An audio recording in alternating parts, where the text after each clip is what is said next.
You are listening to Based in Fact, a true crime podcast. Join host Lisa O'Brien and Kyle Evans as they examine America's most infamous true crime cases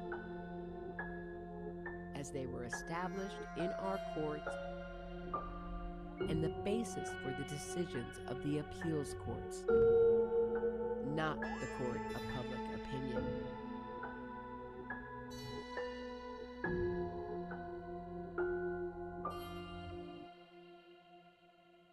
Here's Lisa and Kyle.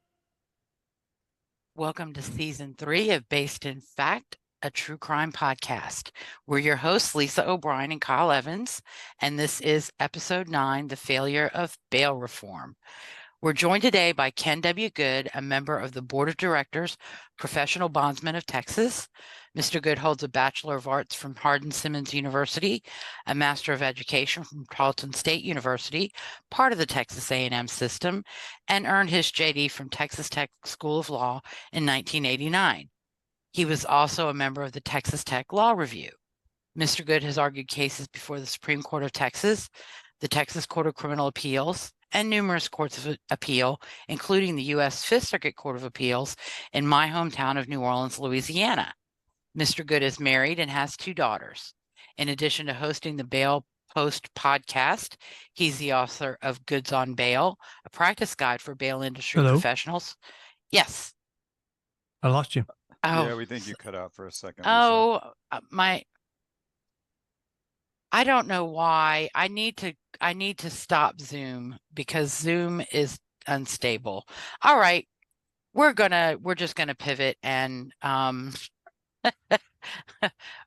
introduction over. Welcome, Mr. Good. If you'd like to finish with your credentials and some of the articles you've written and books you've written, that would be great. Oh, I would just say it looks like I've been an attorney forever, and it feels like it sometimes. But I would say probably most important of anything is I'm also married to another attorney, and she and I have 2 children together, both girls.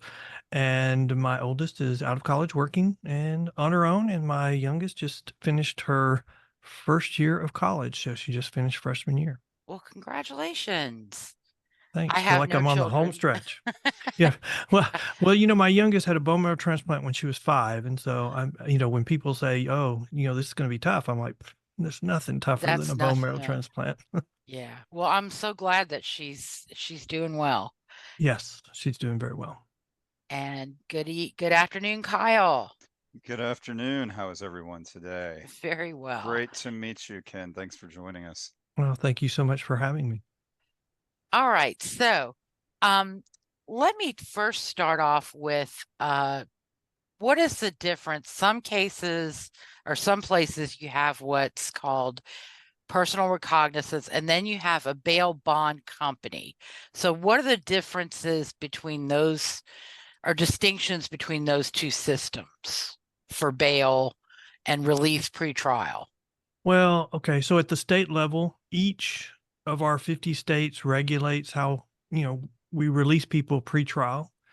And so in Texas, we have 3 types of things that can be posted to get somebody released. One is a surety bond, which is the private sector. It's the only one that has a constitutional protection. It's the only one set out in the Texas Constitution. Then we have cash bonds, and then we have personal bonds. Some people call them personal recognizance bonds, but in Texas, we call them personal bonds. Now, personal bonds is an example of simple release. So they're just giving their promise. They're not really paying anything. They're not really giving anything. And what is a simple release? What we call it varies between states. So in New York, it would be called released on no bail. California, it would be called released on 0 bail. And then there's some other types of releases that Texas does not recognize that some other states do. I think probably the best example would be Illinois. They just got rid of cash bail, but it really, I mean, they made it sound like they got rid of the surety bail, but they'd already done that years ago, and that's the reason why crime was increasing. But what they got rid of just recently was either cash bonds or the ability to pay a percentage to the courts, which Texas does not recognize. And so the courts were getting funded in part through people's failures to appear. And so they got rid of that, but they didn't replace the funding, and crime is increasing even more, and the courts can't handle it because they've lost funding for a large part of, or some of their operations. So there may be some other types of release in other parts of the country, but I think that's a summary of the different types. That sounds accurate to me. Thank you. And then also, I wanted to focus on, what do you perceive to be the misrepresentations made by the reformers about the bail system, what it means, what its purpose is, in their efforts to change the criminal justice system and pretrial release? Ooh, that's an interesting question. So I would say my first criticism is I think the bail industry is the low-hanging fruit. You know, there's a reason why it's been around 200 years. It does one thing, it does it really well, but it's not like anybody likes us a whole bunch. But the problem is the misrepresentation that's being made or was being made with effect, and you're now seeing states pull back and start to undo reforms, is this concept that there are alternatives.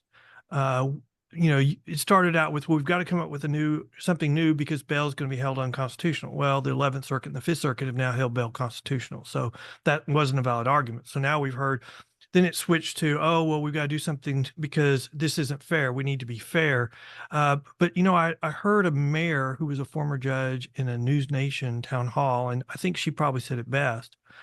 Until you have an alternative to the private industry that has the same low failure to appear and the same high accountability, then you don't have an alternative.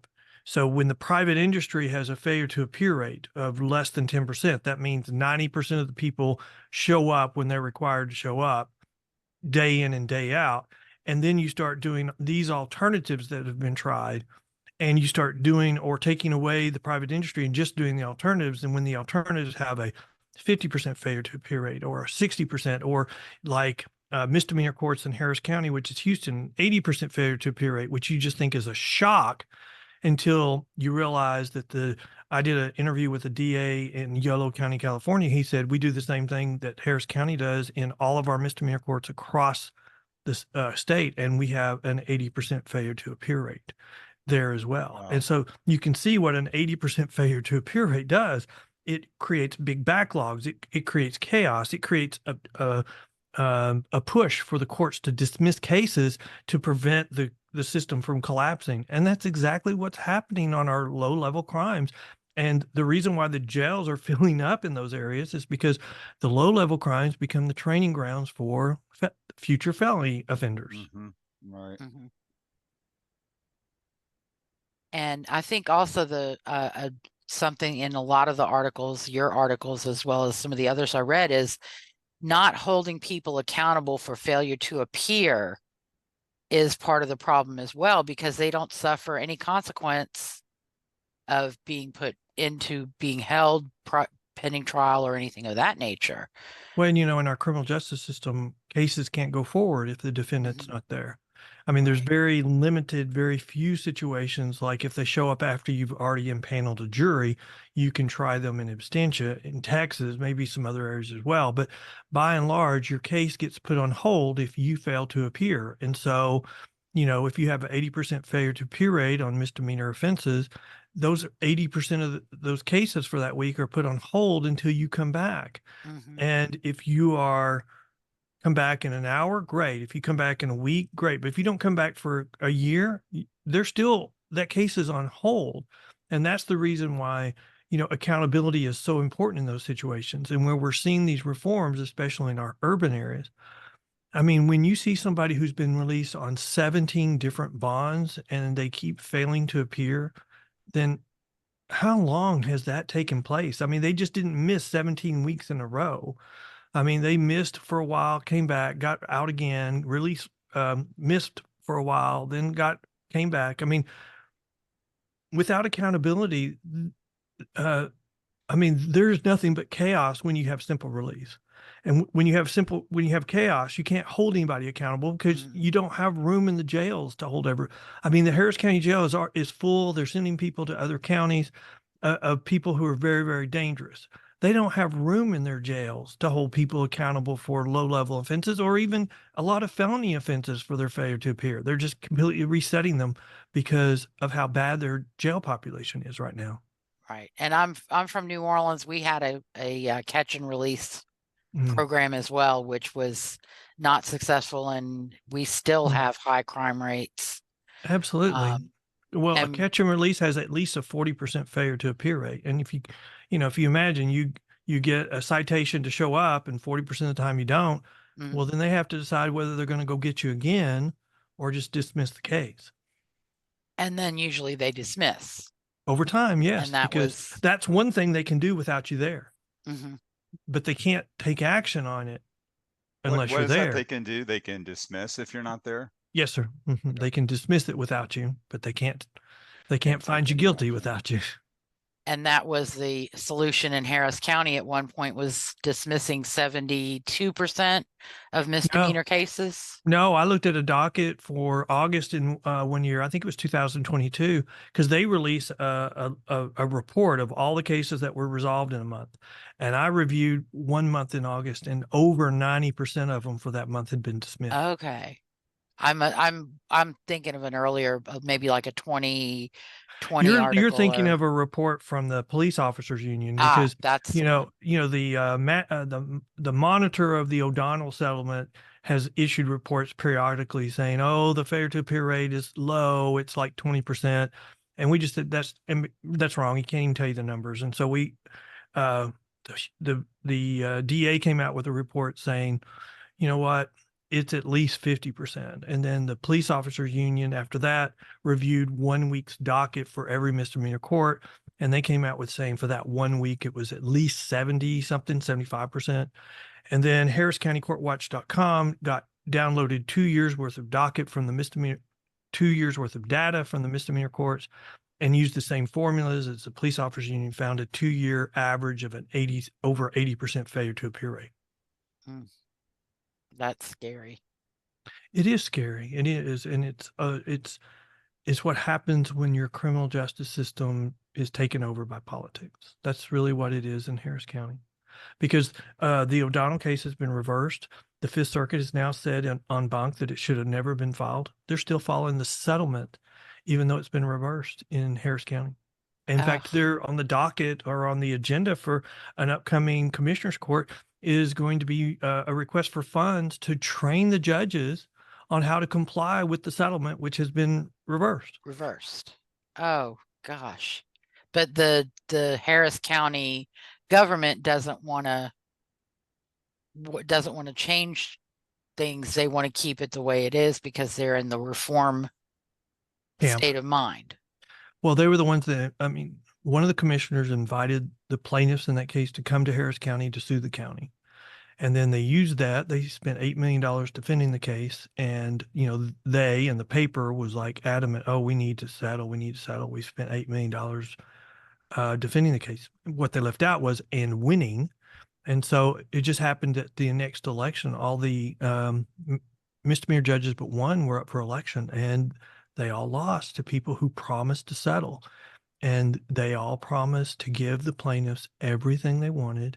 And now they've spent over $100 million to implement a settlement, which has been reversed. And the federal court says the case should have never been filed. Yeah.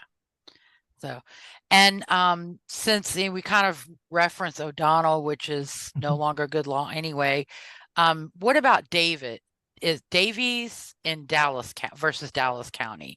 That's a case that impacted Texas bail reform significantly, at least outside of Harris County, I'm sure. Well, I mean, you have to start with O'Donnell, because O'Donnell sued Harris County and the misdemeanor judges, and, Judge Rosenthal and O'Donnell held that the judges could be sued because they had set up a bail schedule. And so when they were setting up a standing order, they were acting as county policymakers instead of state actors. So under 42 USC 1983, state actors cannot be sued. So she made that ruling to get around that requirement and said they could. And so that was the ruling for misdemeanor judges. So when Davies versus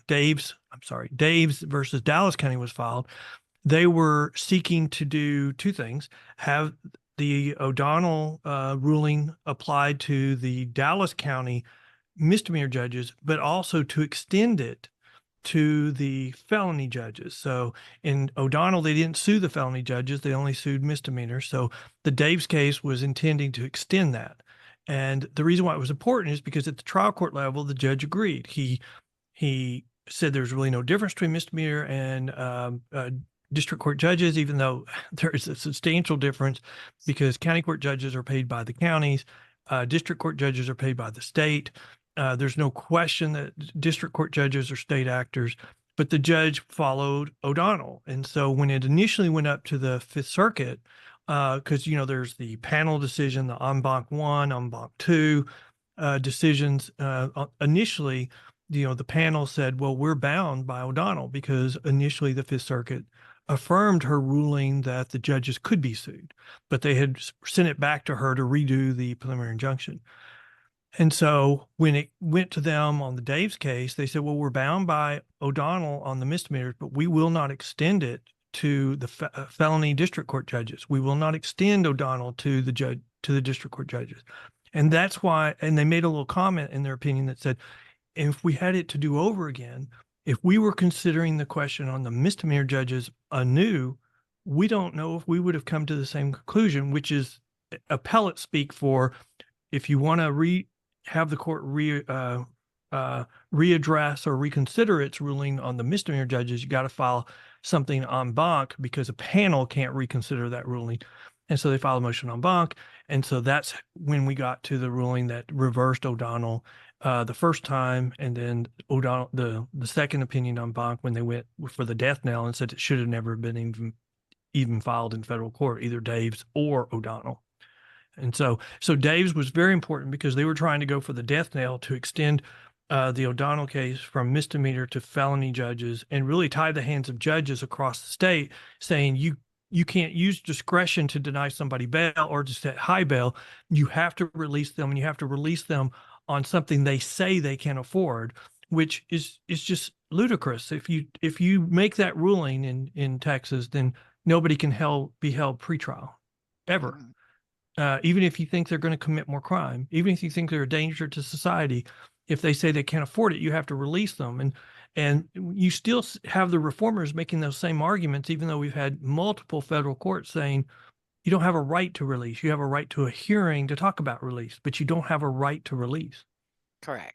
And, that you've spoken in some of your articles or written about the impact of this zero bail and get out of jail free cards on criminals. Why don't you tell us about the two gentlemen who made the mistake of straying into Montgomery County to commit a crime? Well, I think when you deal with cars is where you're really seeing in our inner cities. I mean, the damage that Soros and his have done to our criminal justice system is terrible, because once you get elected, it's a quid pro quo, and part of the quid pro quo is you'll no longer prosecute these crimes, and you'll no longer you won't do enhancements, and it's just ridiculous. And one of those is like catalytic converter auto theft, and so in Harris County they've kind of quit prosecuting those, and so you can imagine that those have skyrocketed because a thief can make a couple $100 off a catalytic converter, but the middle person who buys it from can make thousands because of the precious metals in the catalytic converter. And so we have a couple, Larry and Mo, who are caught stealing catalytic converters, and they're in the police car and they're on the way to the jail, and they're like, wait, this isn't the way to the Harris County jail. And they're like, oh, you're not in Harris County. You wandered into Montgomery County. And in Montgomery County, we prosecute for these crimes. I mean, they've put up a big billboard on interstate when you enter Montgomery County. Welcome to Montgomery County, where we support law enforcement and where we prosecute crime. Now, isn't that sad? You have to have a sign that says that. Mm-hmm. Yeah, and And is I it fair mean, to say I've heard criticism of now with a lot of these new prosecutors, you basically don't have a prosecutor anymore. You have the actual defense attorneys and you have prosecutors that largely function as a defense attorney, meaning, such an overclubbing on, the defendant that basically there's not a prosecutor. Absolutely. And I like to say there's nobody in the courtroom arguing for the victim. I mean, even Gascon out of LA, his office has, made the statement directly. Well, we just have a disagreement over who the real victim is. So what they're saying is the real victim is the criminal defendant who's been accused of the crime, not the person who had the alleged crime committed on them. And so you're right. You have the prosecutor arguing for the defendant, and you have the defense attorney arguing for the defendant, and there's nobody in the courtroom, no one, that's the voice of the victim. yeah. And then also, you've addressed the some of the articles that I received were about the Safety Act in Illinois, which even though it's been expressed as being zero bail is meant misdemeanor and nonviolent crime, Safety Act actually makes certain what we would consider violent crimes eligible for no bail or zero bail. Yeah, and it makes it sound like they don't get out, but no, yeah, they get released on zero bail. So they get released on just their promise. I mean, the Safety Act is it's Nightmare. a perfect example of when the act says the opposite of what it's doing. It's same thing for California when they were saying, the Safe Schools or something act, when they were, doing a proposition to change felonies to misdemeanors, but then they decided they weren't, in the inner cities, the Soros prosecutors said they weren't going to prosecute anymore, and that included theft under $950. But the Safety Act is anything about it's anything but about safety, because it is all about we've got to allegedly address these historic racial discrepancies and systemic racism in the jail. And the big irony on that is let's just take away the argument. Let's don't say it's right or wrong, but let's just say if they're wrong, then who are they hurting the most? The very people they say they're trying to help, because crime is usually committed by the same race as the accuser. So 50% of all murder victims in the United States are young black males. By and large, the murders are committed by young black males. So somewhere in this debate, we decided to favor the young black male murderer over the young black male victim. And I will say, there's a lot of data coming out now to show that they're absolutely incorrect about systemic racism, because we know that because they've done these things in the name of addressing it. And how many years later, the makeup of the jail is the same. Mm-hmm. I mean, it is exact. The percentages are the exact same. So either one, they were wrong in what they were doing and they won't admit it, or the whole time it was just a political agenda to try to gin up support. And the data is saying that's exactly what it is. We have a disproportionate amount of crime being committed on our minorities. And with these policies, they're ensuring that there will be even more disproportionate crime on our minority communities. Yeah. And we also see, in New Orleans, we've seen a lot of retaliation, murders. Yeah. Someone commits that's a murder. The vigilante justice. That's the vigilante justice period we're now going through, because the public will demand public safety. I'd probably disagree with the mayor of New York City on probably almost all issues, but he was on a podcast recently being attacked by the far left. And he said, one of the foundations of our society is public safety. And if we can't provide public safety, then we're not going to have a society. I would say even more, if the government will not provide public safety, the public will demand it, and they will get it in other ways. And what you're talking about is one of those ways. Yeah. So, I mean, we've Well, it gotten more amazes me. examples. We've gotten more examples of those in the last few weeks where, a mob just goes and grabs somebody that's been accused of something and beats the crap out of them because they know the police won't. right. These have been in New Orleans. It's been, Well, gangbanger A we were gets. talking about, racism, and I was blanking on it, trying to find it, but there was a an organization that did a study, did polling of people, and it's just amazing how much disinformation there is out there, especially around, sort of police shootings. I think the actual number, I think is it the Washington Post that sort of keeps a running list, and on average there's about maybe 15 unarmed black men killed by police per year. And even in those cases, sometimes they still may be attacking the policeman, they just may not have a gun with them.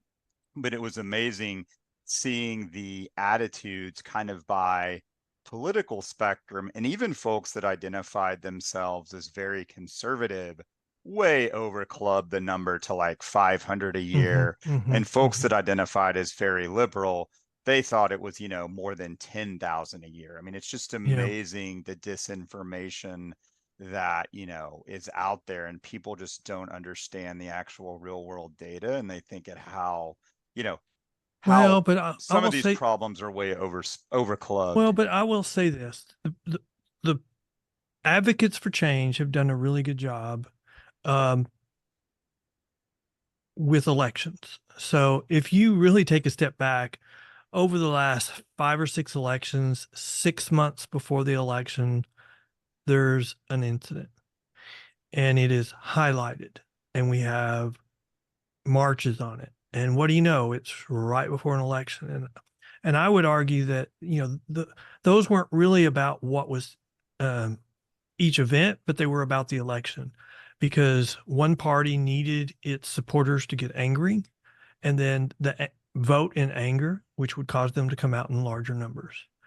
We've now reached a point where, those groups have created mobs, and it's really hard to direct mobs. So the last election, we really didn't have one of those incidences. Well, no, we did before the last national election, but before the last midterm election, we didn't. And so I'm expecting this one, we're in that 4-month period. We're in a period where you would normally expect one, but they've lost so much control of the mobs that I think it would backfire on them if they did that again, because the mobs would just go crazy, because like they did, for George Floyd. So they've lost control over them. And so I think this will be the first national election without that, because they've lost control. Well, and we might see it, though, not to go down a rabbit hole, but I do think in some ways, though, we are seeing it, but we're seeing it with the anti-Jewish, anti-Israeli mobs that have really been fomenting and doing a lot of violence. Okay, we are chasing a rabbit trail, but let me say on this, I have a strong opinion on that. That has everything to do about the state of Minnesota. And because it's one of those where anything you do as Biden hurts you. But he's chasing the state of Minnesota, because if he can't win Minnesota, he can't win. And so there's a large enclave of Palestinian people or Arab descent people there. And, they were saying in primaries, they were going to vote for none of the above. And they had, 100,000 people vote for none of the above on the Democratic primary. So it scared the crap out of him. And so I think what we're seeing is, you're correct. It's the mob. But what's driving policy is the state of Minnesota and the fear. I mean, we used to have politicians that would do what they thought was right up to a certain point, and then what was good for them.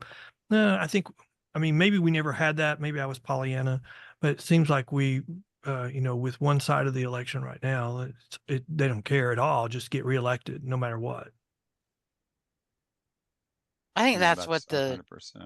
I think that's what the system is becoming. We can't have, if two people disagree, most of the time they can no longer have a well-reasoned debate, because it turns personal or into mudslinging on both sides. It's so true. And you see that on so many different issues. I mean, back in the George Bush days of being president, you would give your opponents a half measure of what they wanted, so you would dampen their support. And so they would be milk toast when it came time for reelection. And so you would be stronger with your party. The problem is we don't have the resources to do that anymore, because look at our deficit. And so you've got to pick who you're going to spend money on. And that's really what you're seeing. You're seeing, I mean, so many different things that we're talking about. Criminal justice reform is really about taking the money for those resources and moving them to other areas that are more in line with what the activists want that money spent on. And so that's when you take it, well, we're not going to prosecute these crimes anymore, or we're not going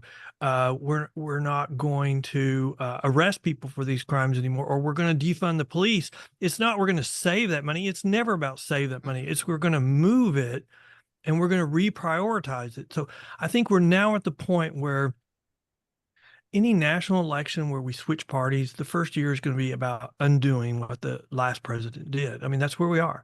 And the sad thing is, okay, everybody says, well, if it just wasn't Trump running, we'd be leading huge. I promise you, no matter who was running on that side of the aisle, they would be treated no better at all, because it worked. And so that's going to be the playbook from now on. That's sad. Yeah, it's really, really sad. I mean, there's been periods and times in our past where it's been just as bad. So, I mean, I have hope. I keep saying we're repeating the cycles, of the 60s. In the 60s, we felt safe and we were more forgiving on our criminal laws. Crime started going up. We started having a debate of how to fix it. One side of the political class said, no, we're not going to do anything. We're not going to work with you. We don't think it's a real problem. And it kept getting worse and worse until Reagan was elected and we had the war on crime.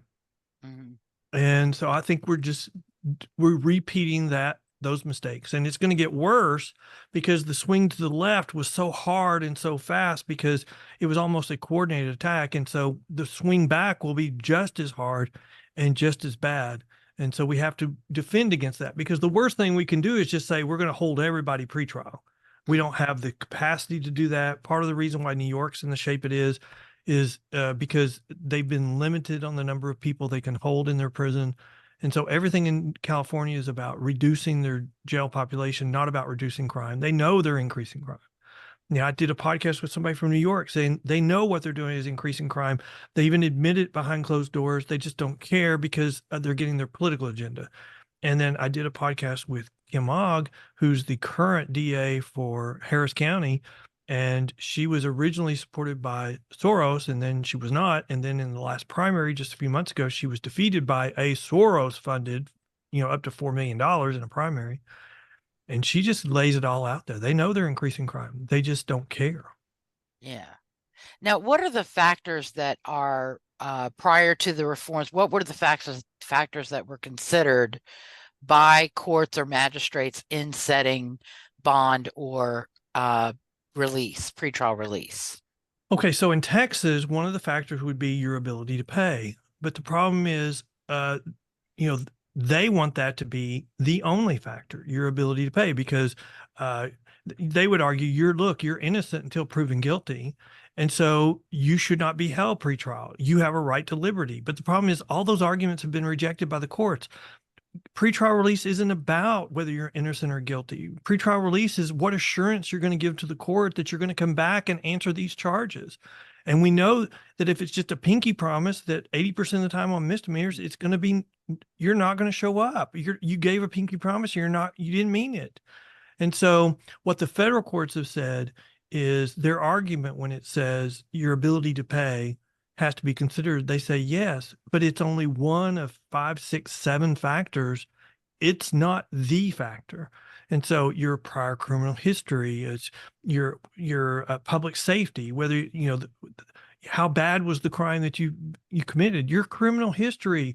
I mean, before SB6, we didn't have a requirement that judges review criminal history before setting bail. We had some case law that said they had the discretion to do it. But SB6, just 2 sessions ago, was the first time judges were required to review criminal history. And I think that's the biggest change in SB6, because I think the biggest indicator of what you will do in the future is what you've done in the past. Correct. And But- we're told that we're racist for saying that. No, that's reasonable. And it Yes. applies regardless of race. I mean, there are just as many Caucasian criminals probably sitting in Harris County with drugs and violence and domestic violence and things of that nature. Well, okay. Go back to, do we have a disproportionate amount of crime in our Black and brown communities? If we do, then we have a disproportionate number of people in jail from our Black and brown communities, because by and large crime is committed in the same neighborhoods, and but on the same race. So if we have a disproportionate amount of minority crime in Harris County, then we're going to have a disproportionate amount of those same races in the jail. And that's true nationally too. I mean, there's a story for that. There's a reason why that is, but we don't have to get into that. All we have to say is there a disproportionate amount of crime on our Black and brown communities? Everybody says there is. Well, if you agree, then that explains why we have a disproportionate amount of those races in jail. Yeah. And if we're going to give them leniency and we're not going to prosecute them for crimes, then we have to understand that those crime in those neighborhoods will continue to go up, because they will see that as a green light to commit more crime. Right. And it gets worse because, we've seen in domestic violence when the victim finally has enough and Yes. gets away and maybe gets a restraining order, 8 times out of 10, she's then murdered or he's then murdered. Well, Because that just, there's a really just bad escalates. case. There's a really bad case in Houston, specifically Caitlin Guajardo and her husband, Alex Guajardo, where he was already out on a personal bond for leaving the scene of an accident when she called the police and accused him of domestic violence, and he was arrested. Even though he was currently out on a personal bond, he was released again on a personal bond, and he went home and killed her within hours of his release. And I mean, he stabbed her 30-something times in her abdomen, and the reason why is because she was pregnant. And he told the investigator, "I don't want another man raising my child." Yeah. I mean, look, the domestic violence area is a really bad thing, a really bad area for the criminal justice system to begin with.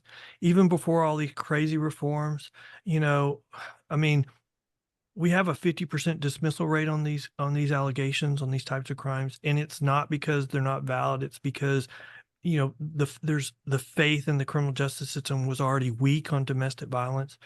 I've talked to so many domestic violence groups since these reforms in our urban areas, and now they have no faith in the criminal justice system. They're going to, the criminal justice system is an afterthought. They have to plan their escape first. They have to plan their rehabilitation. What's their support system going to look like, and how are they going to survive first, and then worry about the court system. They don't have time to worry about that. They have to escape. Right. And the system's not protecting them the way it should be. No, it's not protecting them at all. I mean, when you've got police officers saying, my best advice to you is to run and get a gun on your way. Yeah, and to circle back, I found it while we were talking, I brought up a few minutes ago. If you search for Skeptic Magazine, how informed are Americans about race and policing, it provides some pretty interesting data around just how disinformed most people are about how big of a problem police violence against unarmed African Americans really is. Yeah. Well, I mean, I've thought that for many years, but when we go, I mean, that's part of the systemic racism allegation, but how can we have systemic racism in our inner cities when the judge is the same minority, the prosecuting attorney is the same minority, the bailiff's the same minority, as the defendant, and The defense attorney is the same minority. The witnesses are the same minority. I mean, that argument has never made sense to me, and I've always thought it was a political argument. And it's part of this whole identity politics that we're, still stuck in a little bit, where based on what your identity is, then you are disqualified. They're trying to make it so that, oh, you can never vote for me for running for anything because of your identity and my identity. I mean, just because I'm a white male, you shouldn't vote for me. And that's where we're having these problems. I mean, you think about what we've done in conjunction with that. The parties are not policing their candidates anymore. Biden is the perfect example. So nobody has stepped in, I mean, who got, what was his name? When the Republicans removed a president, and it was several times, it was right before, oh gosh, I've lost all track of names. But the Republicans went to him and said, you have to resign. Well, we don't have that anymore. We haven't had that since Clinton. The Democrats stood with him. They didn't like what he did, but he said, I'm not leaving, make me. And they didn't have the guts to do that. The same thing with Biden. So the parties are not policing their candidates. We've got rid of the filibuster. So we now are ruling from the extremes. We've gotten rid of the middle. And that's part of the problem. And we're going to continue to have that problem. And we're now seeing that bleed over into the states. That was Richard Nixon. Yes, I can't believe I can't remember that name. But I mean, when Nixon resigned, it was his own party that told him he had to resign. They're the ones that stood up to him. There's nobody on the Democrat side that will do that now. It just won't. And, the perfect example was, let's look at Texas. There was an impeachment of the attorney general by Republicans. The Republican-controlled House impeached him, and it went to trial in the Senate, which the Senate was never going to convict him, and they didn't. But then the attorney general went back and got candidates to run against all the people that voted to impeach him. And I would say probably half of them or more have been defeated. Politics. We try to stay away from that usually, but for this very reason. Yeah, we have to. I mean, we have to find a way to take politics out of criminal justice reform. Yes. I mean, if we start with the proposition that there's nothing that has the appearance rate of the private sector, then we would require everyone to have a private surety bond, unless there was no other way we could get them out of jail. We're doing the opposite. We're getting rid of it. We're limiting the use of the private industry, and when there's no alternative. And the way they're fighting it right now is by disputing that crime is increasing. They're like, oh no, they're lying to you. It's just, crime, it just has the perception that it's increasing. It's not really increasing. Believe us, don't believe them. And, there's more and more data coming out about that. I mean, on my podcast, we have people now from all these states coming out forward and saying they knew crime would increase. They just didn't care. And then when you have the NAACP from Oakland come out and publicly demand a state of emergency on crime, and then the DA, who's now in the process of a recall petition, said, oh, you're just sucking in the Republican talking points. Well, the regional NAACP came back and said, no, we agree with the locals. Crime is incredibly bad. We need a state of emergency on crime. And they're just ignoring it. And they're trying to get through one more election and one more election and one more election. Eventually they will run out of elections because they can't even hide it themselves. They can't even deny it themselves that crime is increasing, because it is, especially in our urban. And I think you said it well. It was kind of like inflation. I think a lot of times they play this game where they say, well, it's decreasing. Well, okay, it might be decreasing from an all-time high. So maybe it's decreasing in the last 6 months, but if you go back to where it was, 10 years ago, it's way high. It feels like a lot of times between the inflation and the crime and kind of the lawlessness, feels like we're living in the, in the late 70s. Well, they'll say, oh, crime's down 10%, 20% over the last year. And you're like, it's still up 40% since 2019. So Don't give me that crime is down. But you're exactly right. I mean, we're playing the numbers game, and you see that in so many different areas. We used to have a time in my lifetime where politicians were afraid to lie about those types of numbers because, you know, if the public thought you were a liar, then they wouldn't support you. We're past that. You know, you started seeing that during Obama's term, I think, where he started playing fast and loose with some of the numbers about the economy and had no criticism really because, you know, the press has really quit criticizing that one side of the electorate or of the two political parties. And so I think that will continue for a while. You saw that at the last election. You're seeing it now. Do we really have inflation? Oh no, we're not in a recession. I mean, if the other party was in office, they would be publicly saying been in a recession for a year. It's ridiculous. All honesty in politics is gone, and maybe that's an oxymoron to begin with. And the media contributes and contributes and abets that kind of stuff because we see that in criminal justice reform as well as criminal cases. Well, and let's pull it across though. You know, there is case law that shows us the way of what to do once you win. I mean, there's this Sanchez versus Alabama case where they lived under a preliminary injunction for 4 years, both as to misdemeanors and felonies.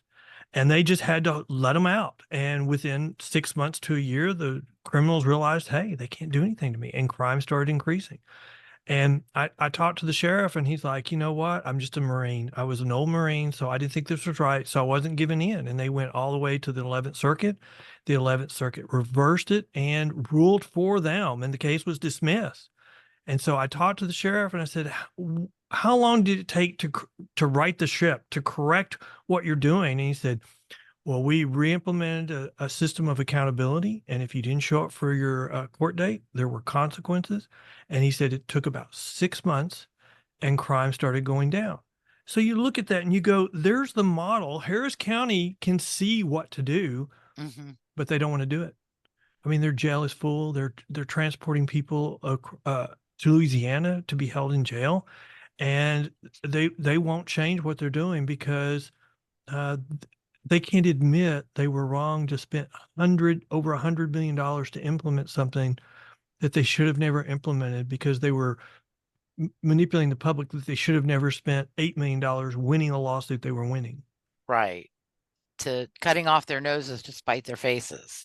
Well, and probably what kind of graft are they Sort of. getting out of that 100 million? You know, Right. That's where you are. I mean, there's so much money being spent, and there was some, you know, allegations during COVID. They've got criminal charges pending against staff members of the commissioner's court. That was part of the election for the DA's office. You know, we got people from the commissioner's court endorsing the opponent because he's agreed. You know, the rumor is he agreed to dismiss charges against them. If he won. And so it's just ridiculous. I mean, it's politics. I mean, that's what you see when politics gets into the criminal justice system. Everything is political. You only prosecute the crimes against your enemies. You don't prosecute crimes against anyone else. It's ridiculous. Now, what are the criticisms of private bail bonding, bail bondsmen, insurance companies, things of that nature? What are the criticisms of those systems, which I think if they have the low recidivism and low failure to appear rates are the model? Oh, they are the model, but the criticism is we're taking advantage of poor people, that poor people shouldn't have to pay to get out of jail, and that if we use that model, then you know, the rich will always get out of jail, but the poor will be stuck there. And that's, I mean, look, how many years ago, 3 or 4 years ago, the bail industry was criticized for not being affordable. Now in Harris County, they're being criticized for being too affordable and not charging enough. And so they're setting up rules that require bondsmen to charge more than what they were alleged to be charging. I mean, pick your argument. I mean, it's just like, you know, in the middle of an election year, crime is going up. The use of the private industry is going down. They seem to be in conjunction to each other. And so what's the argument from the commissioner's court? It's the private bail industry's fault crime is increasing. That's when you know it's political. Mm-hmm. I mean, because if the system is working the way it's supposed to be, you want as many people as possible to be on the private industry bail system because you will get them to court. And you want it to be only the ones who otherwise would not get out of jail, first-time offenders, to give them a personal bond. But if you have a criminal history and you say you can't afford to get out of jail, you can't find anybody to work with you, then you're not there because you're poor. You're there because you have a criminal history. Mm. And you're accused of yet another crime. Yes, and you're accused of another crime. And there's limited situations where the magistrates can deny bail, but they can set it at amount. Okay, you say you can't afford that. Okay, well, they can set it at that amount. They have to consider your ability to pay, but it doesn't trump everything. All right. Well, Kyle, do you have any additional questions or any additional topics?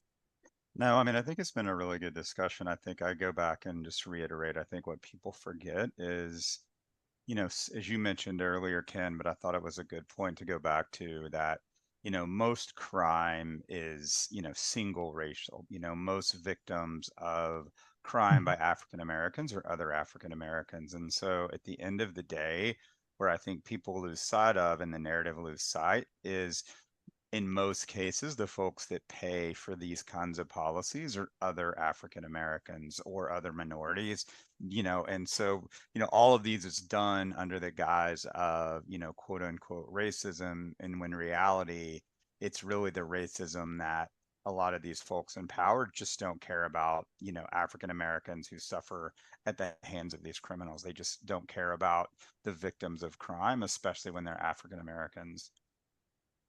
Well, you've also seen that when one race votes in block, you can see how they can get abused by that party. Because I would argue that this is all shows you how you can be abused by a party that takes you for granted.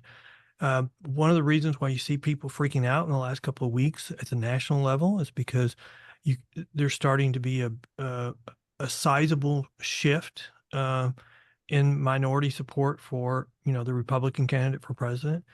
And even if it's still less than a majority, I mean, the Democrat Party really can't win at this point without a disproportionate percentage of people coming out. That's why of their supporters. That's why you see them trying to make people mad 6 months before the election, because that causes them to come out in larger numbers. What we're seeing is going to be anger all the way till November, because anger sells, and they've got to get that support to come home or they will lose. And so if the election was today, they would lose, and we'll see. There's lots of things that are going to happen between now and then. But this is kind of the first election where I've been telling people, we're living in this identity politics world, but if you're voting on one side of the political spectrum, you need to be deciding just based on public safety, because they're ignoring your votes and they're doing whatever they want, except them, and they won't follow. They don't care about you on public safety. So until you get their attention, you need to vote on public safety only. And then once they decide, okay, yeah, public safety is important, and we get this ship righted, then we can go back to have our normal political fights. Great closing argument. Well, thank you so much for joining us. This was a great discussion, and we would love to have you back on other issues, other topics, any cases you're working on or any cases that you are involved in. No, not any that are active right now. We usually have a list of cases that we follow, but we've finished them up recently, and so there's not any more exciting ones. I'm trying to think ones that are in the works even, but I'm not aware of any. But I'm sure more than happy to keep y'all in mind the next time one of these cases or one of these issues arises. We're at a point where these fights have moved to the legislature, and the left is having less success there. Mm-hmm. But at the same time, the fights continue. They make the same arguments every time, even when you say, well, they've lost that argument. Well, they lost that argument. The Fifth Circuit ruled against them. The 11th Circuit ruled against them. They never point that out. They just keep making them over and over and over. And they have all this money from donors because they go to them and say, look, we won. We went all the way to the Supreme Court, and they just keep going. So, I mean, if I hadn't started trying to become knowledgeable on these issues, I don't know. We didn't know anyone else that was at the time, and we were so afraid of the rulings that were coming out in O'Donnell.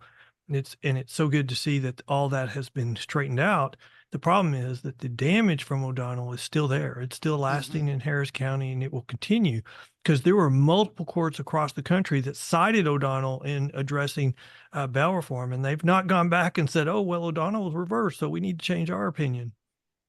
Now, one final question. Is the sheriff with Harris County, is that the same sheriff that was there for the O'Donnell settlement, or has a new one been elected, or when is the next election? The next election is in November. But the current sheriff won the primary, and the current sheriff, he's a big problem because he's in bed with these reformers. I mean, he even filed an affidavit in the O'Donnell case saying, we need, the bail system's unconstitutional.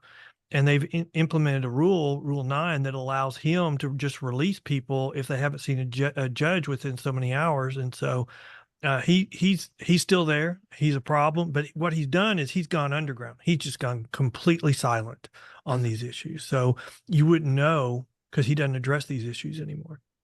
Okay. So it would be probably take him being defeated by someone else to undo the harm that O'Donnell's done.